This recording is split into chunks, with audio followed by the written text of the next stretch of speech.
दोस्तों, हमारे रामलला का भव्य राम मंदिर आखिरकार अयोध्या में बन रहा है।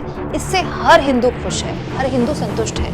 लेकिन इस राम मंदिर के इर्द गिर्द जितने करीने से बीजेपी पूरी की पूरी अपनी 2024 की पॉलिटिक्स बुन रही है, और उस बुनाई में एक तरह से ऊन का जिस तरह से गोदी मीडिया काम कर रही है, ये भी इतिहास में दर्ज होगा। दोस्तों, 2-3 दिन से आप नोटिस कीजिए, न्यूज चैनल्स के पास राम मंदिर के अलावा कोई और खबर नहीं है। बकायदा 2-3 एंकर्स हर चैनल ने वहां छोड़ दिए, अयोध्या में ही है वो 2-3 एंकर्स, और वो प्राण प्रतिष्ठा तक अयोध्या में ही रहने वाले हैं। ये बात सही है दोस्तों कि राम मंदिर बनने का, उसकी प्राण प्रतिष्ठा का इंतजार लंबे वक्त तक हिंदुओं ने किया है, इस देश में नहीं दुनिया भर में किया है। लेकिन ये देश का सबसे बड़ा मुद्दा कैसे हो सकता है? ये बीजेपी के लिए सबसे बड़ा चुनावी मुद्दा हो सकता है, क्योंकि ये तो 90 के दशक से उसके लिए चुनावी मुद्दा था। लेकिन गोदी मीडिया जो इसमें काम कर रही है ना, वो वाकई में ना केवल शर्मनाक है बल्कि हैरान करने वाला है।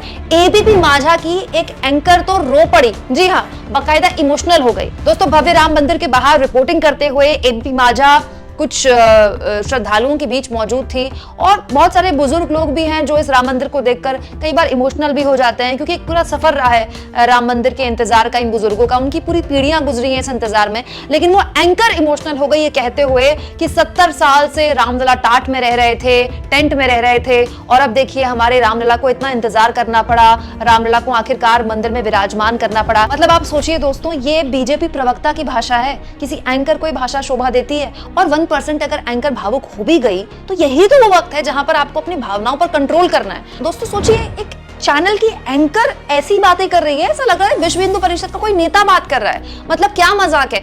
चलिए मान लिया व्यक्तिगत तौर पर कोई भी शख्स एंकर रिपोर्टर बाद में होता है, पहले उसकी धार्मिक भावनाएं हो सकती हैं, हो सकता है उसकी वजह से ये एंकर भावुक हो गई हो, कोई बात नहीं।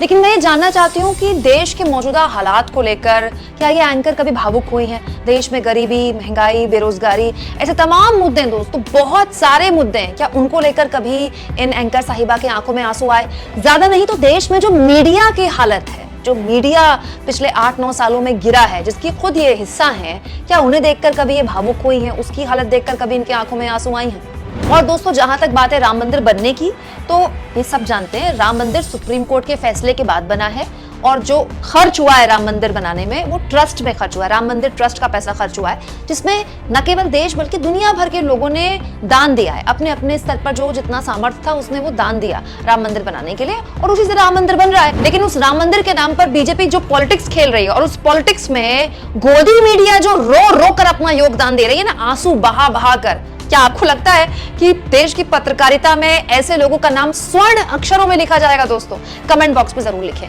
और जितना हो सके चैनल को शेयर करें, सब्सक्राइब करें, और थैंक्स और ज्वाइन के ऑप्शन से अगर आप चाहें तो कुछ आर्थिक मदद भी चैनल की कर सकते हैं।